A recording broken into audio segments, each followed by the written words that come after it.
11월 28일 토요일 로뎀나무 새벽기도에 참여하신 성도님들을 주님의 이름으로 축복합니다. 사도신경으로 신앙을 고백하겠습니다. 나는 전능하신 아버지 하나님, 천지의 창조주를 믿습니다. 나는 그의 유일하신 아들, 우리 주 예수 그리스도를 믿습니다. 그는 성령으로 잉태되어 동정녀 마리아에게서 나시고 본디오 빌라도에게 고난을 받아 십자가에 못 박혀 죽으시고 장사된 지 사흘 만에 죽은 자 가운데서 다시 살아나셨으며 하늘에 오르시어 전능하신 아버지 하나님 우편에 앉아 계시다가 거기로부터 살아있는 자와 죽은 자를 심판하러 오십니다. 나는 성령을 믿으며 거룩한 공교회와 성도의 교제와 죄를 용서받는 것과 몸의 부활과 영생을 믿습니다. 아멘. 찬송가 276장입니다. 276장. 아버지여, 이 죄인을 용납하여 주시고 예수님의 이름으로 구원하여 주소서. 아버지를 떠나 산지 벌써 오래되었고 험한 길에 고난 몸이 이제 돌아옵니다. 전에 하던 헛된 일을 애통하게 여기고 겸손하게 엎드려서 용서하심 빕니다. 은혜 감당 못하오나 회개하는 영혼과 나의 약한 육신까지 감히 드리옵니다. 나의 죄를 사하시려 주님 죽으셨으니 그 공로를 의지하여 주만 의지합니다. 아버지여, 용납하사 나를 품어주시고 주의 사랑 품 안에서 길이 살게 하소서. 아멘. 오늘 우리에게 주신 하나님의 말씀은 구약성경 민수기 21장 4절에서 9절 말씀입니다. 민수기 21장 4절에서 9절 말씀을 이제 봉독하겠습니다. 하나님 말씀을 경청하십시오. 백성이 호르산에서 출발하여 홍해길을 따라 에돔 땅을 우회하려 하였다가 길로 말미암아 백성의 마음이 상하니라. 백성이 하나님과 모세를 향하여 원망하되 어찌하여 우리를 애굽에서 인도해내어 이 광야에서 죽게 하는가? 이곳에는 먹을 것도 없고 물도 없도다. 우리 마음이 이 하찮은 음식을 싫어하노라 하매 여호와께서 불뱀들을 백성 중에 보내어 백성을 물게 하심으로 이스라엘 백성 중에 죽은 자가 많은지라. 백성이 모세에게 이르되 말하되 우리가 여호와와 당신을 향하여 원망함으로 범죄하였사오니 여호와께 기도하여 이 뱀들을 우리에게서 떠나게 하소서. 모세가 백성을 위하여 기도하매 여호와께서 모세에게 이르시되 불뱀을 만들어 장대 위에 매달아라. 물린 자마다 그것을 보면 살리라. 모세가 놋뱀을 만들어 장대 위에 다니 뱀에게 물린 자가 놋뱀을 쳐다본즉 모두 살알더라. 아멘. 놋뱀의 기도라는 제목으로 하나님의 말씀 선포하겠습니다. 각종 전래동화나 세계의 신화 등을 보면 사람이 사람의 힘으로 이룰 수 없는 소망을 위해서 여러 가지 고난을 거쳐 마침내 그것을 쟁취하는 이야기가 흔하디 흔합니다. 어머니의 병을 고치기 위해 설산을 올라가서 절벽에 홀로 피어있는 약초를 꺾어와 그것을 먹여 드시니 나았더라. 그런 식이죠. 사람들은 이렇게 특별하고 남다른 노력을 곁들인 후 그 열매를 쟁취하는 것을 보면서 희열을 느끼기도 합니다. 사람들은 공짜로 얻은 것을 별로 소중하게 생각하지 않습니다. 공짜를 좋아하지만 공짜를 가치 있게 여기진 않습니다. 복음도 그렇습니다. 사도행전 2장 21절과 에베소서 2장 8절에서 9절 말씀입니다. 누구든지 주의 이름을 부르는 자는 구원을 받으리라 하였느니라. 너희는 그 은혜에 의하여 믿음으로 말미암아 구원을 받았으니 이것은 너희에게서 난 것이 아니요 하나님의 선물이라. 행위에서 난 것이 아니니 이는 누구든지 자랑하지 못하게 함이라. 아멘. 예수님을 믿고 구원받는 것은 너무나 쉬운 일입니다. 예수님이 구세주라는 고백만 있으면 됩니다. 이건 말장난이 아닙니다. 자신의 고백이 진짜인지 가짜인지는 일단 본인이 제일 잘 알 겁니다. 진짜 고백을 한 사람은 구원을 받을 겁니다. 이것은 주문이 아닙니다. 나무 아비타불 같은 말을 반복하면 극락세계에 이를 수 있다는 식이 아니죠. 예수님, 당신이 나의 구원자, 나의 주인이십니다. 라는 진심의 고백이면 충분합니다. 이런 것을 영접 기도라고도 합니다. 그분을 나의 구원자로 모시는 영접하는 거죠. 요한복음 1장 12절입니다. 영접하는 자, 곧 그 이름을 믿는 자들에게는 하나님의 자녀가 되는 권세를 주셨으니. 아멘. 영접하다라고 번역한 헬라어 람바노는 매우 단순한 뜻입니다. 취하다, 영어로 take입니다. 2000년 전 팔레스타인 땅에서 태어난 한 사람이 하나님의 아들이며 하나님 자신이며 인간을 고통에서 건지시고 영원한 하나님 나라로 들어갈 자격을 회복시켜 주시기 위해서 오셨다는 것을 믿기만 하면 된다는 겁니다. 우리가 일상에서 무엇을 믿는다라고 할 때 그것은 통상 경험을 근거로 합니다. 자녀들이 부모를 믿는 건 부모와 내가 피가 이어져 있기 때문이 아닙니다. 저 사람이 나를 낳아줘서 믿는 것도 아닙니다. 부모가 그동안 보여준 사랑이 자녀로 하여금 부모를 믿게 합니다. 부모도 마찬가지입니다. 자녀를 믿는다고 할 때 그동안 자녀가 보여준 행동을 근거로 믿게 됩니다. 그러므로 내가 누군가를 믿는다고 하면 그것은 반드시 어떤 경험을 근거로 합니다. 경험이 없이 믿을 수 없습니다. 여기서 경험이라는 것은 믿다라는 행동의 주체인 내가 취하는 모든 정보를 뜻합니다. 내가 믿기 위해선 경험이 필요합니다. 하지만 경험했다고 해서 다 믿게 되는 것도 아닙니다. 마치 부모가 항상 사랑해줬고 풍족히 채워줬지만 부모의 사랑을 의심하는 아이가 있는 것과 마찬가지입니다. 자녀가 항상 최선을 다해서 응답해줬지만 그럼에도 자녀를 통제하고 감시하는 것과 마찬가지입니다. 우리의 경험이 믿음을 온전케 해주진 않습니다. 우리는 지금까지 8번에 걸쳐 모세의 이야기를 듣고 있습니다. 모세 본인을 비롯해서 모세와 함께 출애굽한 이스라엘 백성들은 유사일의 그 누구보다도 하나님의 능력과 기적을 체험했습니다. 40년 동안 광야에서 살면서 망해버린 첫 번째 세대. 그들은 인류 역사상 그 누구보다도 많은 기적을 체험한 사람들입니다. 그러나 믿지는 않았습니다. 참 신기하지 않습니까? 보통은 많은 경험이 믿음을 보장해 줍니다. 많은 경험이 믿음을 강화시키죠. 경험이 쌓이고 쌓일수록 신뢰는 깊어지기 마련입니다. 그런데 이들은 반대였습니다. 우리 같았으면 한 번만 그런 일이 있어도 믿음이 변치 않았을 것 같은데 그들은 그러지 않았습니다. 가장 많은 기적을 체험한 자들이 반역해서 결국 죽고 말았습니다. 왜 그랬을까요? 왜냐하면 인간 중심의 믿음이었기 때문입니다. 우리의 믿음은 사실 내가 원하는 것이 이루어질 때 믿음이 생깁니다. 부모가 내가 원하는 욕망을 채워줄 때 부모에 대한 믿음이 생기는 겁니다. 자녀가 내가 원하는 행동을 해줄 때 자녀에 대한 믿음이 생기는 겁니다. 여기서 동기는 사실 중요하지 않습니다. 왜냐하면 동기는 모르니까요. 중요한 건 지금 저 행위가 나를 만족시켜주냐 안 해주냐가 중요합니다. 나를 만족시켜줘야 그에 대한 믿음이 강화됩니다.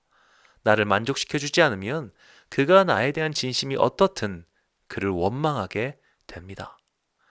이런 식입니다. 부모가 자녀가 원하지도 않은 여러 교육을 시켰습니다.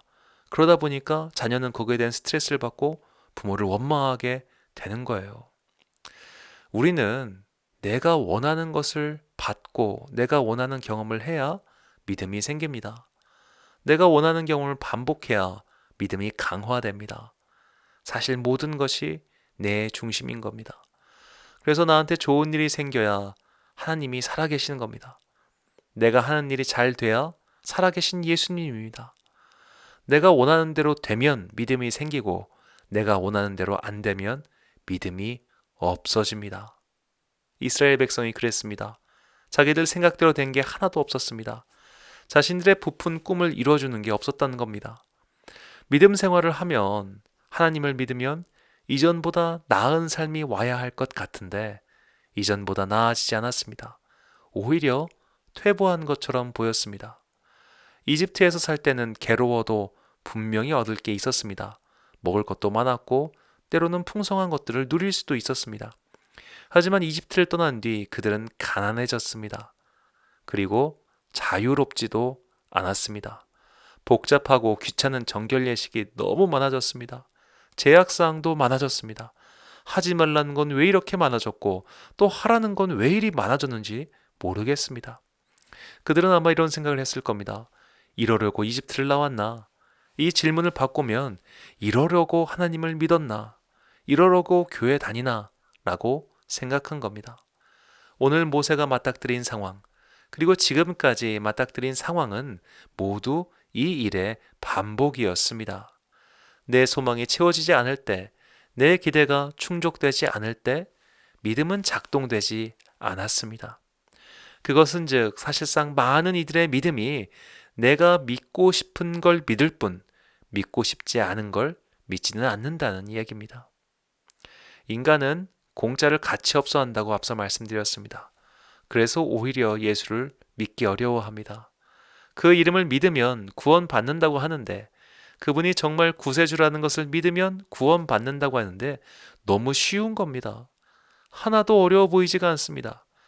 차라리 교회를 얼마간 이상 다녀야 하고 무슨 교육 코스웍을 통과해야 하고 그 다음에 인증을 받아야 구원 완료라고 하면 오히려 쉬울 겁니다. 그건 내 믿음, 내 생각과 맞으니까요. 내 생각, 내 경험은 노력이 기울일 가치가 있는 것이고 시간을 들인 것이 소중한 것이고 공을 들인 것이 훌륭하고 값진 겁니다. 그렇게 하지 않았는데 어떻게 가치가 있고 어떻게 그것이 천국의 보증이라고 하겠습니까? 그러니까 구원으로 값없이 믿은 그 값없는 믿음, 값없는 구원, 값없는 은혜를 우리가 잘 못 믿는 겁니다.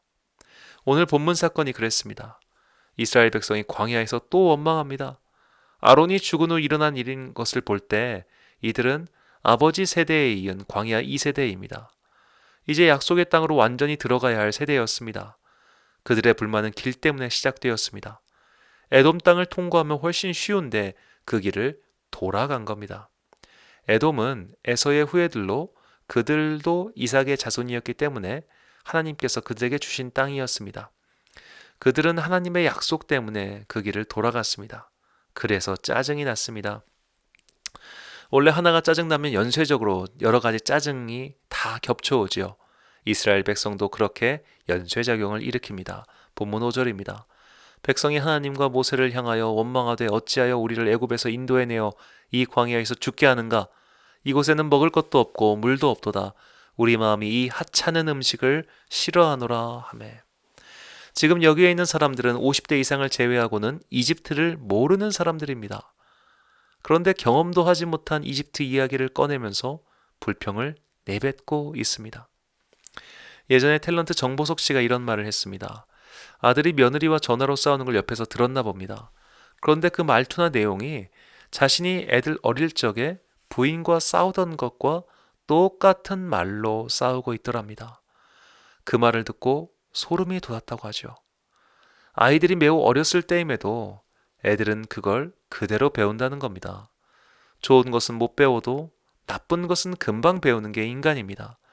광야 2세대도 아버지 세대를 따라서 불평을 내뱉은 겁니다. 이에 대한 벌로 진영의 뱀이 들이닥칩니다. 본문은 이 뱀을 불뱀이라고 번역했는데 이것은 히브리어 스랍입니다. 스랍은 단어 그대로 천사가 날개가 달린 천사를 가리키기도 하지만 불타다라는 뜻도 있습니다. 아마 이 뱀의 물린이 불에 타는 듯이 아파서 그랬던 것으로 주석은 설명하고 있습니다. 모세는 하나님께 기도하고 응답을 받습니다. 그리고 나온 해결책이 구리로 불뱀을 만들어서 장대 위에 달아 놓으라는 겁니다. 그리고 이것을 본 사람은 모두 살게 될 것이라고 했습니다. 이 사건이 우리에게 특별한 의미가 있는 것은 이 사건이 예수 그리스도의 구원의 예표가 되었기 때문입니다. 요한복음 3장 14절 15절 말씀입니다. 모세가 광야에서 뱀을 든 것 같이 인자도 들려야 하리니 이는 그를 믿는 자마다 영생을 얻게 하려 하심이니라. 아멘. 이 뱀을 쳐다보면 살 수 있습니다. 달리 말하면 보기만 해도 구원을 얻을 수 있습니다. 쳐다보다라고 보니까 히브리어는 그냥 힐끗 보는 게 아니라 주목하다는 뜻입니다. 분명한 의지와 목적을 갖고 쳐다보면 살 수 있습니다. 마찬가지로 진지하게 예수 그리스도를 나의 구주로 믿고 고백하는 사람은 구원을 얻는다는 겁니다. 그런데 이게 공짜입니다. 이외에는 별다른 노력을 기울이지 않아도 됩니다. 고생하지 않아도 얻을 수 있습니다. 그러니까 사람들이 안 믿습니다. 특별해 보이지 않아서 가치 없게 생각합니다. 공짜는 가치가 없듯이 값싼 은혜로 취급을 합니다. 인간은 모두 내 방식대로 믿으려고 합니다. 이것은 이스라엘 백성이 광야에서 보여준 행태입니다. 내 방식, 내 생각, 내 태도 그대로 믿고자 하는 마음 말이죠. 안타깝게도 그런 자들은 마치 걸려있는 놋뱀을 보는 게 아니라 놋뱀 뒤에 있는 풍경을 보거나 아니면 놋뱀 밑에 있는 그 구리 기둥을 보는 것과 마찬가지입니다. 신앙은 내가 깨질 때 생깁니다. 나라고 하는 자아는 손에 창을 들고 있습니다. 이 창을 내려놓을 때 비로소 예수님을 내 구주로 영접하는 겁니다. 손에 창은 그대로 든 채 예수님을 믿고 싶습니다 라고 말하는 건 창으로 위협하는 것과 마찬가지입니다. 그렇다면 어떻게 해야 창을 손에서 내려놓고 예수님을 영접할 수 있을까요? 바로 성령님께서 그 일을 하십니다. 성령님께서 우리의 창을 내려놓게 하시고 예수님을 믿어지게 하십니다. 성령님은 마치 산타클로스처럼 구원이라는 선물을 들고 우리를 찾아오셔서 예수를 믿게 해주십니다. 고린도전서 12장 3절 하반절과 디도서 3장 6절에서 7절 말씀입니다. 또 성령으로 아니하고는 누구든지 예수를 주시라 할 수 없느니라. 우리 구주 예수 그리스도로 말미암아 우리에게 그 성령을 풍성히 부어주사 우리로 그의 은혜를 힘입어 의롭다 하심을 얻어 영생의 소망을 따라 상속자가 되게 하려 하심이라. 아멘. 예수 그리스도를 구주로 영접하여 구원을 얻는 것은 공짜입니다. 하나님의 선물입니다. 우리의 행위로 되지 않습니다. 열심히 기도한다고 해서 구원이 오지 않습니다. 뼈를 깎는 수련을 한다고 해서 구원이 오지도 않습니다. 믿을 때 구원이 옵니다. 그 믿음을 주시는 분이 바로 성령님이십니다. 성령님의 선물인 구원을 받기 위해서 우리가 필수적인 것이 회개와 죄사함의 세례입니다. 사도행전 2장 38절 말씀입니다. 베드로가 이르되 너희가 회개하여 각각 예수 그리스도의 이름으로 세례를 받고 죄사함을 받으라. 그리하면 성령의 선물을 받으리니. 아멘. 이 세례가 무엇인지에 대해선 해석에 따라 차이가 있습니다. 20세기 등장한 오순절 교단의 신학 영향을 받은 이들은 이 세례를 물세례와 불세례로 구분합니다. 이 물세례는 교회에서 예전으로 행하는 세례이고 이것 말고 불세례가 있는데 이 불세례는 성령님께서 주시는 세례이며 이 세례를 받았다는 증거가 성령의 은사, 또 대표적으로 방언이라고 하는 거죠.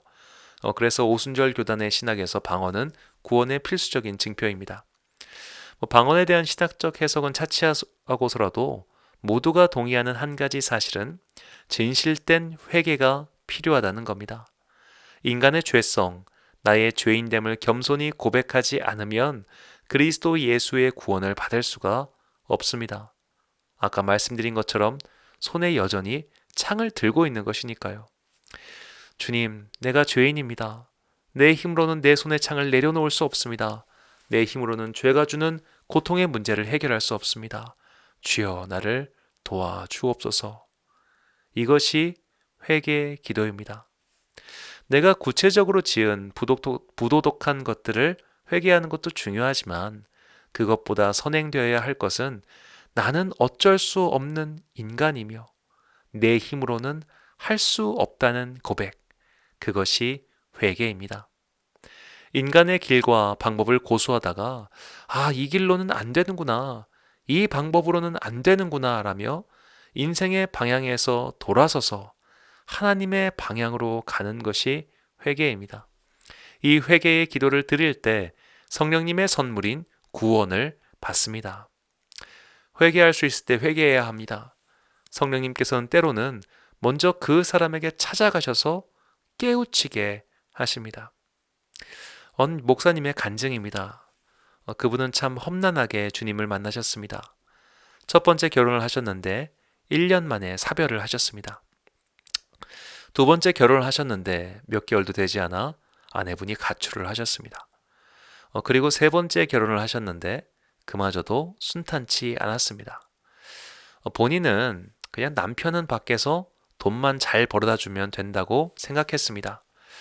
그래서 항상 술을 먹고 늦게 귀가하셨는데 그날도 진탕 술을 먹고 늦게 들어가 보니 아내분은 기다리다가 잠이 들었고 탁상 위에는 아내분의 일기장이 보였습니다. 아마 쓰다가 잠이 든 것 같았습니다. 술에 취한 상태였는데도 이상하게 그 일기장이 보고 싶어졌습니다. 일기장을 펴서 읽으니 그 일기장에는 아내의 마음이 적혀 있었습니다. 죽고 싶다. 정말 죽고 싶다. 이렇게 살고 싶지는 않다는 말이 적혀 있었습니다. 그 일기장을 읽고 큰 충격을 받았습니다. 자기는 괜찮게 살고 있는 줄 알았습니다. 돈을 잘 벌었으니까요. 돈을 잘 버는 것보다 더 좋은 남편 구실이 어디 있느냐라고 생각했습니다. 그런데 자기는 실상 너무나 형편없이 살고 있었습니다. 그 사실을 아내분의 일기장을 통해 깨닫고 그날 펑펑 울었습니다. 그리고 그 다음 날부터 다른 사람이 되었습니다. 술도 생각이 안 나고 담배도 끊어졌습니다. 다시 옛날로 돌아가는 것이 두려워서 신학교에 갔습니다. 목사가 될 생각으로 간 게 아니라 신학교에 가서 공부라도 하지 않으면 다시 옛날처럼 술독에 빠져 살게 될까봐 그렇게 했습니다. 신학교를 졸업하고 딱히 사역할 생각은 없었는데 주변 지인들의 소개로 몇몇 분들과 성경 공부를 하게 되었습니다. 공부 모임이 커지면서 교회가 되었습니다. 그 교회가 엄청나게 커지고 그분은 매우 유명한 목사님이 되셨습니다. 이 이야기를 알고 있는 성도님들이 목사님께 그런 말씀하셨답니다. 목사님, 저도 목사님처럼 그렇게 극적으로 하나님을 만나고 싶어요 라고요. 그러자 목사님은 손사래를 치시며 말씀하셨습니다. 그렇게 고생해서 만날 필요가 없습니다. 순탄한 인생을 살면서 따뜻한 봄바람 같은 성령님을 만나는 게 제일 좋습니다. 극적인 만남은 극적인 어려움 때문에 옵니다. 그렇게라도 해야 정신 차리니까 그런 일이 생기는 겁니다. 자, 힘든 고난을 겪은 후 하나님을 만나는 건 추천하지 않습니다. 물론 영혼은 구원받아 천국에서 기쁨을 누리겠지만 그렇게까지 괴롭기 전에 만나면 좋지 않겠습니까? 지금 기도하십시오. 아직 평안할 때, 아직 기력이 있을 때, 아직 기도할 수 있을 때 기도하십시오. 주님, 내가 주님의 영이신 성령님을 만나기 원합니다. 그 만남의 증거가 방언인지 무엇인지는 중요하지 않습니다. 존 웨슬레는 가슴이 따뜻해졌다라고만 기록했습니다. 이것은 정말 사람마다 다릅니다. 그러나 한 가지 확실한 것은 성령님을 만나고 나면 성경을 믿으려고 해서 믿는 것이 아니라 믿어집니다. 내 삶의, 내 신앙이 능동태가 아니라 수동태로 바뀝니다. 이것이 오늘 놋뱀의 기도를 통해 우리에게 주시는 하나님의 말씀입니다. 사랑하는 로뎀교회 성도 여러분, 그리고 이 영상을 시청하시는 사랑하는 주님의 자녀 여러분, 성령님을 만나십시오. 그분을 간절히 구하십시오. 죄와 고통의 문제에서 벗어나게 해달라고 회개의 기도를 드리십시오. 내가 이대로는 안 됩니다. 내 방법대로 살아봤지만 이대로는 안 됩니다. 주여, 내가 인생의 방향을 돌리고 싶습니다. 사람의 길로 가던 내 인생을 주님의 길로 돌려주십시오라고 간구하십시오. 그것이 회개의 기도입니다. 그 진실한 기도를 드리는 사람에게 성령님께서 영생을 선물로 주십니다. 이 선물은 모든 믿는 자들에게 값없이 주시는 은혜의 구원입니다. 값없이 주신 이유는 값어치를 매길 수 없기 때문입니다. 예전에 TV에서 문화재를 감정해서 값을 매기는 프로그램이 있었습니다. 거기서 안중근 의사의 글씨가 나왔습니다. 감정단은 우리가 감히 여기에 값을 매길 수가 없다고 했습니다. 우리의 구원도 마찬가지입니다. 값을 매길 수 없어서 무료로 주신 거지 무료라서 무료로 주신 게 아닙니다. 구원의 길은 어렵지 않습니다. 누구나 다 들어갈 수 있습니다. 단지 찾는 자가 적을 뿐입니다. 그 길을 찾으십시오. 그리고 그 길에서 떠나지 마십시오. 누구나 구원받을 수 있지만 아무나 구원받지는 못할 겁니다. 가치가 없다고 해서 안 쳐다보는 사람, 공짜라서 너무 쉬워서 미심쩍다며 안 돌이키는 사람은 구원받을 수 없습니다. 이미 다 알려주신 구원의 길을 위해서 돌이키는 기도를 드리십시오. 성령의 선물을 받기 위해서 겸손히 기도하십시오. 주님께서 우리의 기도를 들어주시고 흔들리지 않는 구원의 여정에 올라서서 마침내 천국에서 다 함께 기쁨의 잔치를 누리게 되시길 주님의 이름으로 축원합니다. 기도하겠습니다. 사랑과 은혜가 충만하신 아버지 하나님, 노뱀을 쳐다보면 삽니다. 의심하지 않고 미심쩍어 하지 않고 쳐다보기만 해도 삽니다. 그러나 우리는 의심했습니다. 너무 쉬워서 의심했습니다. 너무 간단해서 의심했습니다. 너무 값이 안 들어가서 의심했습니다.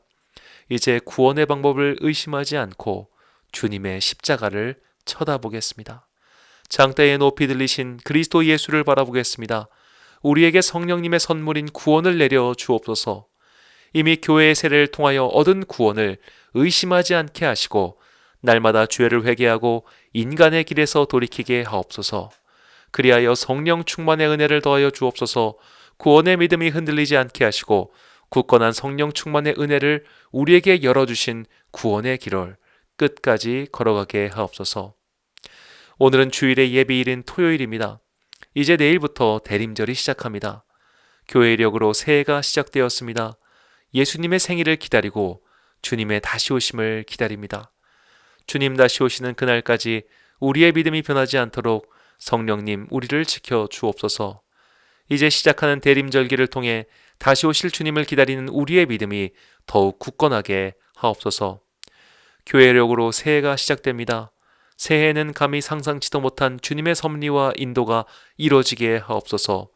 복을 받을 수 있는 주님의 도구로 날마다 변화시켜 주옵소서. 주님의 일을 계속할 수 있도록 우리에게 힘을 주옵소서. 성령 충만하게 하시고 믿음을 더하여 주셔서 눈앞에 어려운 일이 닥치더라도 계속해서 주님의 일을 하게 하옵소서. 사랑하고 양보하고 도와주고 아껴주고 사랑하는 이 당연하고도 마땅한 일을 계속할 수 있도록 우리에게 성령 충만의 은혜를 내려 주옵소서. 내일은 주님을 만나는 주일입니다. 오늘 하루 동안 우리가 기쁘고 감사한 마음으로 주일의 예배를 맞이하게 하옵소서. 회개하는 모든 자에게 성령을 주시는, 주님께 간구하는 모든 자에게 구원을 선물로 주시는 예수 그리스도의 이름으로 기도합니다. 아멘. 주기도문 하심으로 새벽 기도를 마치겠습니다. 오늘도 주님 안에서 승리하시길 소망합니다. 하늘에 계신 우리 아버지, 아버지의 이름을 거룩하게 하시며 아버지의 나라가 오게 하시며 아버지의 뜻이 하늘에서 이루어진 것 같이 땅에서도 이루어지게 하소서. 오늘 우리에게 일용할 양식을 주시고 우리가 우리에게 잘못한 사람을 용서하여 준 것 같이 우리의 죄를 용서하여 주시고 우리를 시험에 빠지지 않게 하시고 악에서 구하소서. 나라와 권능과 영광이 영원히 아버지의 것입니다. 아멘.